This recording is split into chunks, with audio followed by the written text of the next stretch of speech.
Япония и США критикуют Китай. Может ли Украина и Россия заключить договор о мире с переделом территорий? И о чем мечтает Медведев, сидя в РФ? В эфире «Нехта» самые важные и интересные новости к этому часу. Выборочно и больно Кремль уничтожает тех, кто политически не защищен. Чем и когда закончатся чистки в российском Минобороны и дотянется ли рука Кремля до бывшего министра Шойгу? Я предполагаю, что, наверное, полетят погоны и с этой стороны. С стороны там ФСБ, разведки. Помощник Путина Патрушев озвучил планы Москвы. Как в одном интервью подтвердил заявление Зеленского о нежелании Кремля заканчивать войну. Во время специальной военной операции мы сейчас имеем преимущество.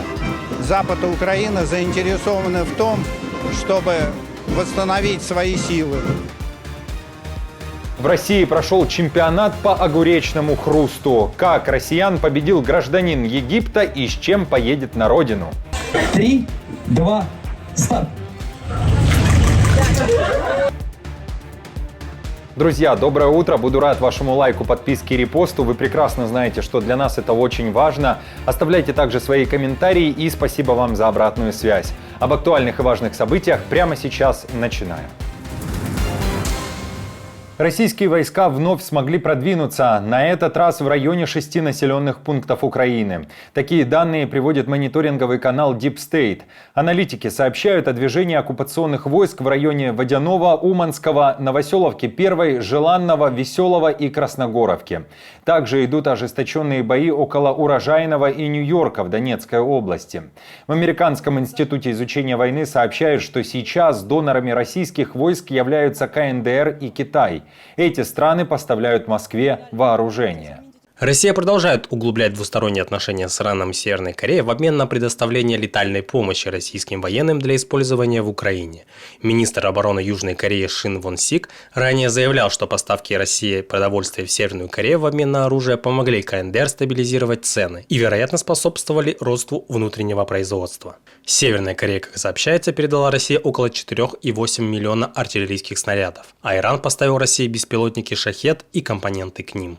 Пекин наращивает сотрудничество с Москвой и хочет изменить миропорядок в свою пользу и за счет других. Такое резкое заявление прозвучало на встрече министров обороны Японии, Южной Кореи и США. Все они подписали меморандум о трехстороннем сотрудничестве в области безопасности. Известно также, что теперь в Японии появится новый штаб Объединенных сил под командованием США, которому будут переданы функции оперативного командования 54 тысячами военных. Deutsche Welle пишет, что это решение сделает армии обеих стран более гибкими на случай эскалации кризисов вокруг Тайваня и на Корейском полуострове. Наш альянс является краеугольным камнем мира в регионе, и сегодня мы предприняли важные шаги для дальнейшего углубления нашего сотрудничества в сфере безопасности. Учитывая сложную обстановку в области безопасности, укрепление ядерного сдерживания приобретает все большее значение. Эти дискуссии укрепляют нашу способность продлить период неприменения ядерного оружия, который длится уже почти 80 лет. Российская оборонная промышленность погрязла в коррупции, а воровство, растрата бюджетных средств – давняя и излюбленная практика среди российских военных. Минобороны Великобритании сообщает, еще 10-15 лет назад до 70% бюджетных средств российского Министерства обороны могли тратиться не по назначению.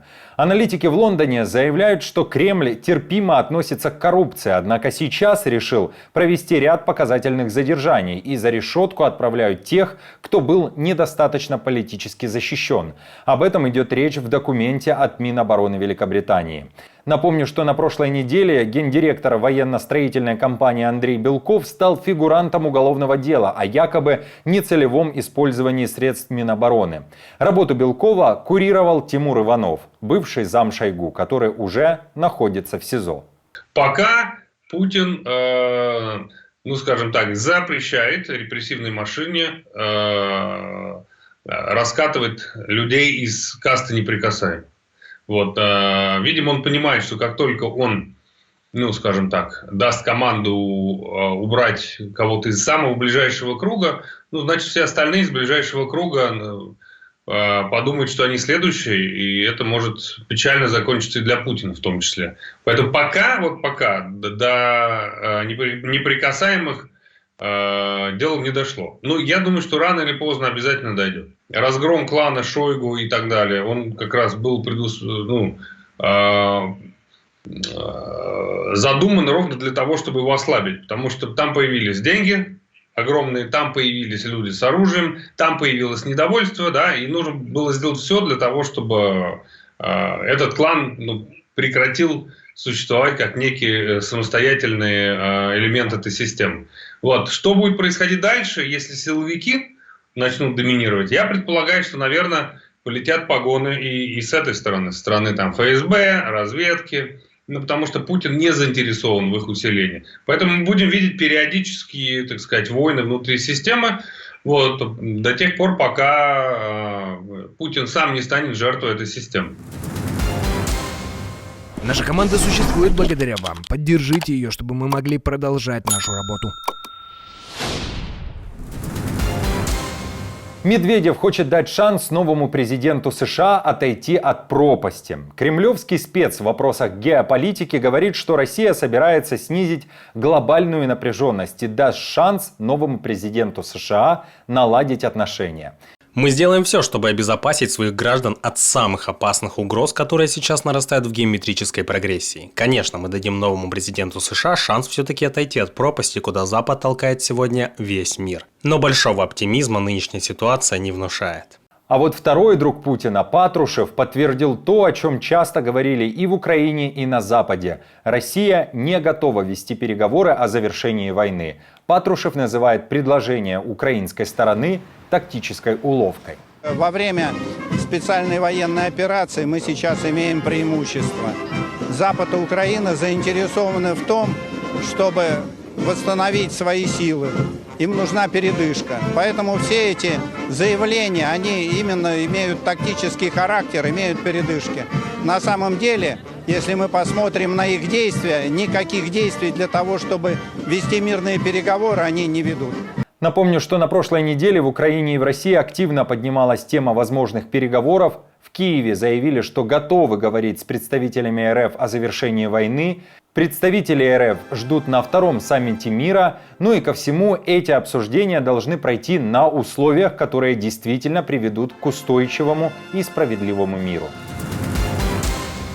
О том, каким может быть мир в Украине после прихода к власти Дональда Трампа, пишет The Times. Авторы издания считают, что Трамп может подтолкнуть Украину подписать договор, похожий на сделку, которая состоялась между Финляндией и СССР в 1940 году.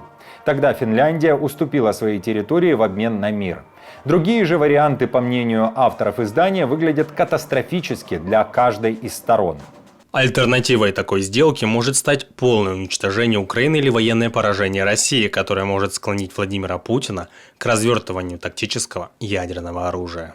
Также авторы публикации уверены, что приход Трампа в Белый дом может негативно сказаться и на экономике Соединенных Штатов. Если администрация Трампа введет тарифы в размере не менее 60% на импорт из Китая и 10% из других стран, то это разрушит архитектуру нынешней системы мировой торговли.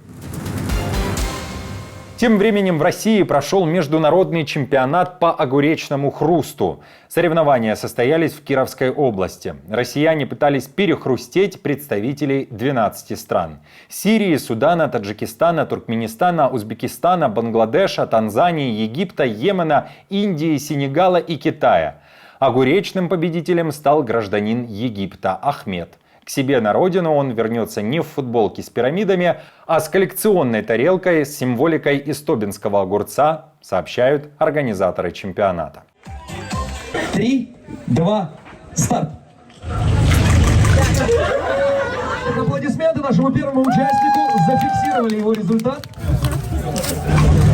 С результатом 70,9 в финале определился наш бит-чемпион!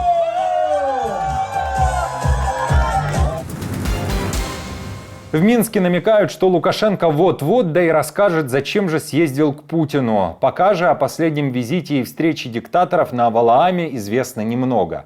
Ходили по паркам, замаливали грехи, наслаждались природой.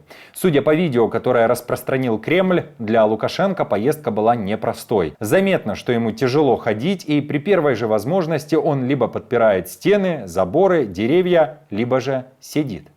Здесь до конца мая еще холодно, лед еще стоит. Ну так это холодно, но жить-то можно. Ну конечно, конечно. Нет, ну здесь же не север. Ну да, не на полюсе.